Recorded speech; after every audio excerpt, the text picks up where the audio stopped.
Kriptoda daromad qilishda top 5 usuli. Hammaga salom, sizlar bilan Ashraf. Bugungi videoda kriptoda realniy daromad qilib bo'ladigan 5 ta usulni ko'rib chiqamiz. Video juda ham qiziq bo'ladi. Videoni shuning uchun ham oxirigacha ko'ringlar. Bunaqa video o'zbek tilida yo'q. Ko'p kishi o'ylaydi, birjada ish boshlasam faqat sotib olaman, narx qimmatlashgandan keyin sotaman. Ya'ni spot bo'limini ular tushunishadi, lekin birjada imkoniyatlar ko'p va boshqa usullari ham bor. Va bu videoda men sizlarga yana bir marta aytaman, 5 ta usulni ko'rsataman. Mayda summa bilan ham katta daromad qilib o'ylaydigan usullari bor. Buni video davomida o'rganib olasizlar.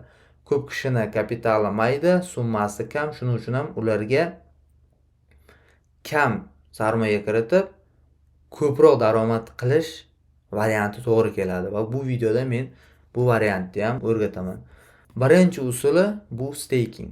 Stakingdan qanday daromad qilish mumkin va qancha daromad qilish mumkin? Qancha daromad qilish bu ob'yomga bog'liq. Agar ob'yom kam bo'lsa, daromad ko'p bo'lmaydi. Keyin o'sha qaysidir kriptovalyutaga berayotgan foiziga qarash kerak. Hozir yana ham oddiyroq qilib tushuntiraman. Stakingdan daromad qilish uchun bizga kriptovalyuta bo'lishi kerak.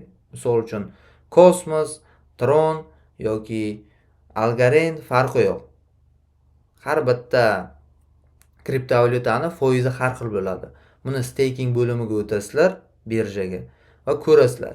Misol uchun Cosmosga 10% berishi mumkin, Tronga bo'lsa 5% berishi mumkin. Tasavvur qilamiz, oddiysiga qo'ydik va yoqda 5% yozilgan. Bizda Cosmoslarimiz stakingga o'tadi va yoqqa muzlaydi. Va bizga foizlari kelaveradi. Keyin uni biz xohlagan vaqtimiz olishimiz mumkin. Foizlari har kuni spotga tushadi. Men stakingdan foydalanaman. Ikkita maqsadim bor. Birinchisi, o'rta narximni tushiraman. Ikkinchisi, daromadimni oshiradi. Lekin bu yerda yana bir marta aytaman, ob'yom juda ham muhim. Agar $10, $100 bo'lsa, hech qancha daromad qilib bo'lmaydi. Bu haqida video bor. Hozir qisqacha sizlarga aytdim. Mana kanalimni topib ko'rishlaring mumkin. To'liq tushuntirganman. Qancha pribul beradi, qaysi kriptovalyutani qo'yganman, qancha foyda bo'lyapti. Bu yerda risk yo'q. Risk umuman yo'q. Bunga birja javobgar, sizlar qo'yasizlar, o'sha muddati yoki muddatsizi bor. O'shanga qarab qo'yasizlar. Qaysini foizi sizlarga yo'qsa, qaysi chiroyliroq manzara bersa. Staking haqidagi videoni описаниеga qoldiraman, o'tib ko'ringlar va sizlarga hammasi tushunarli bo'ladi. Videoni davom etishimdan oldin meni Telegram kanalimga obuna bo'lishlaringni xohlayman. Bu yerda juda ham ko'p ma'lumotlar bor, foydali ma'lumotlar, meni tahlillarim, silkani ustiga bosasizlar, o'tib obuna bo'lishlaringni xohlayman. Men sizlarni o'rnilaringda bo'lganimda hoziroq obuna bo'lardim. Bu yerda juda ham ko'p foydali ma'lumotlar bor. Keyin kim kriptovalyutani noldan mustaqil professional darajagacha o'rganishni xohlasa, Crypto Masters meni loyihamda qo'shilsin. Bu yerda signal, o'qish va prochat bor. Ikkinchi silkaga bossalaring Telegram kanaliga o'tadi. Mana men Telegram kanalim hozirda rozigrish bo'lyapti $500 ga. Ya'ni mana shu Crypto Masters loyihamga g'olibni qo'shaman. Shuning uchun ham qatnashinglar. Shartlari juda ham oddiy. Bu kanalga obuna bo'lish, videoga like bosish va izoh yozish bo'ldi. Mana bu konkurs haqida video bor. Kanaldan kirib topishlaring mumkin. Yaqinda chiqdi. Yangi videolarni orasidan topib olasizlar yoki Telegram kanalimga o'tib, link ustiga bossalaring to'liq ma'lumot berganman.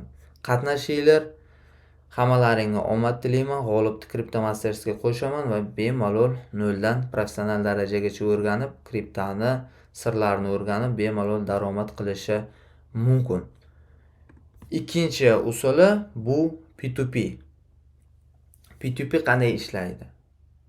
Oddiy qilib tushuntiraman. Mana o'zimizda valyutchiklar bor. Ular qanday qilib daromad qilishadi? Siz ularga so'm berasiz, ular sizga dollar beradi. Yoki siz ularga dollar berasiz, ular sizga so'm beradi. Ya'ni obmenniklar va qanchadir miqdoridagi foizni oladi. Misol uchun $100 1.200.000 bo'lsa, ular sizga 1.180.000 berishi mumkin va 20.000 ularning foydasi bo'ladi. Va mana shunday qilib obmen qilib o'sha foizini oladi. P2P'da men ishlamayman, daromad qilish usulini bilaman, lekin P2P'da ishlamayman. Shuning uchun ham P2P'da ishlaydigan insonni topib, batafsil ma'lumot olishlaring mumkin. Men sizlarga ko'p ma'lumot bera olmayman, chunki bu bo'limida men o'zim ishlamayman. P2P bo'limi hamma birjada bor, staking ham hamma birjada bor. Binance birjasida ham, Bitketda ham, Mixda ham, hamma top birjalarda bor.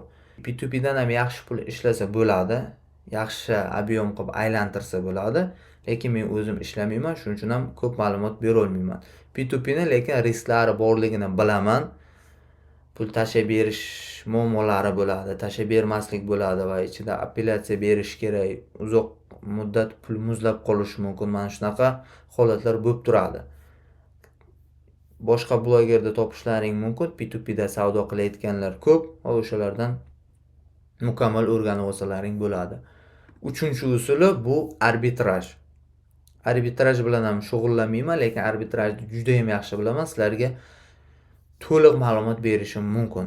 Arbitraj bitta birjadan arzon sotib olib, ikkinchi birjaga o'tkazib, qimmat sotish. Arbitrajda men sizlarga juda ham qisqa qilib tushuntirdim.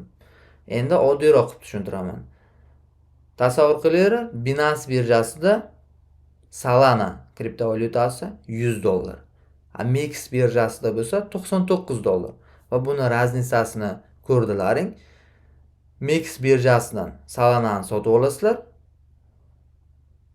Binance birjasiga o'tkazasizlar va mana shunday qilib aylantiraverasizlar. O'sha har bir donasidan $1 foyda bo'ladi. Endi bu shunchaki misol keltiryapman. Bir xil vaqtlar raznisa katta bo'ladi.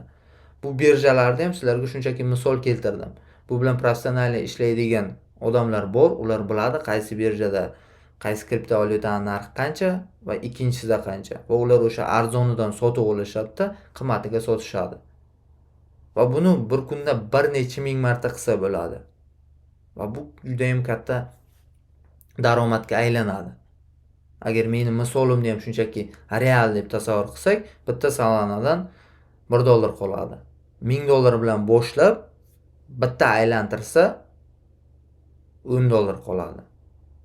10 ta aylantirsa $100 va buni 24 ga 7 qilish mumkin. Chunki kripto bozor kecha-yu kunduz ishlaydi, shanba bozor kuni ham ishlaydi. Bu aksiya bozorida emas, aksiya bozorlarida ishlamaydi. Ularda dam olish kunlari bo'ladi. 4-usuli futures. Futuresni ham oddiy qilib tushuntirishga harakat qilaman. Bu yerda katta daromad qilish ham oson, yo'qotish ham oson. Risk bu yerda katta. Yangilar birinchi buni chuqur o'rganib, keyin boshlashini maslahat beraman, chunki juda ham tezlik bilan pulini yo'qotishi mumkin. Juda ham tezlik bilan pulini juda ham ko'paytirib olishi mumkin. Bu yerda plechalar bor. Bu qarz olishdagi gap. Misol uchun sizlar $100 kapitallaring bo'lsa, 10-plechani olasizlar. Sizlar bozorga $100 bilan emas, $1000 bilan kirasizlar. Mana tasavvur qilamiz. Sizlarda $100 bor.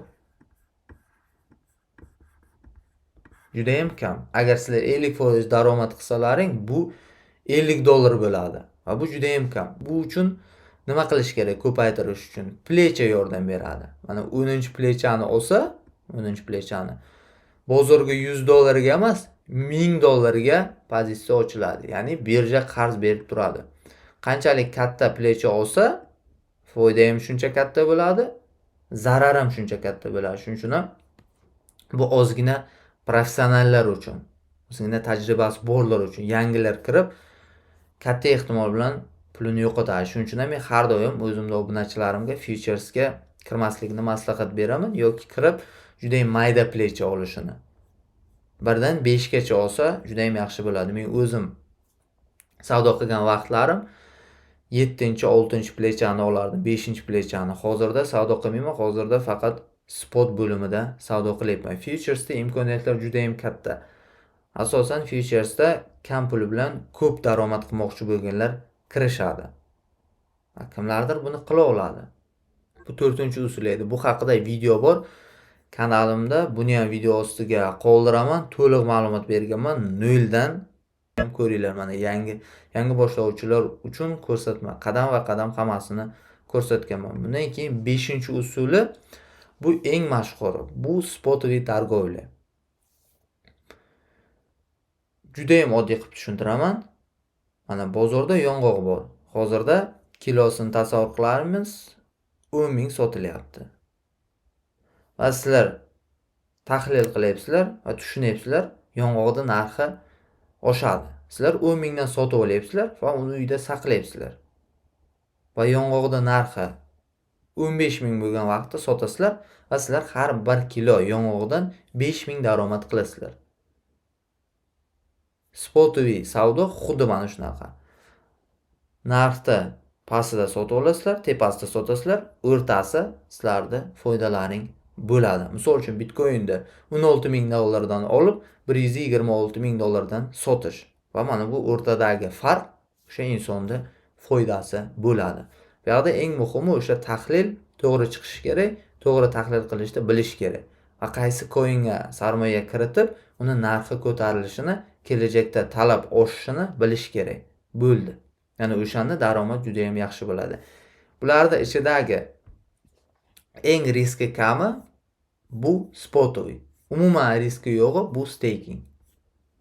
Futuresda bo'lsa risk katta, arbitrajda ham risk juda ham kam, yo'q desa ham bo'ladi. Faqat arbitrajda qiyinti, faqat uni topish kerak. Qaysi birjada o'sha coin arzonroq va qaysida qimmatroq.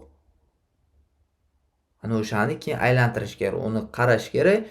Misol uchun komissiyasi katta bo'lishi mumkin va u operatsiyalarda amalga oshirib bo'lmaydi. Shuning uchun ham ozgina birinchi o'rganib, vaqt sarflab, kuzatib, tushunib, keyin boshlash kerak. Bu ko'rsatgan 5 ta usulim 5alasi ham hamma birjada ishlaydi. Hozir bu yerda Binance bo'lgani uchun yangilar o'ylashi mumkin, faqat Binance'da ishlar ekan deb yo'q. Spot savdosini любой birjada qilsa bo'ladi.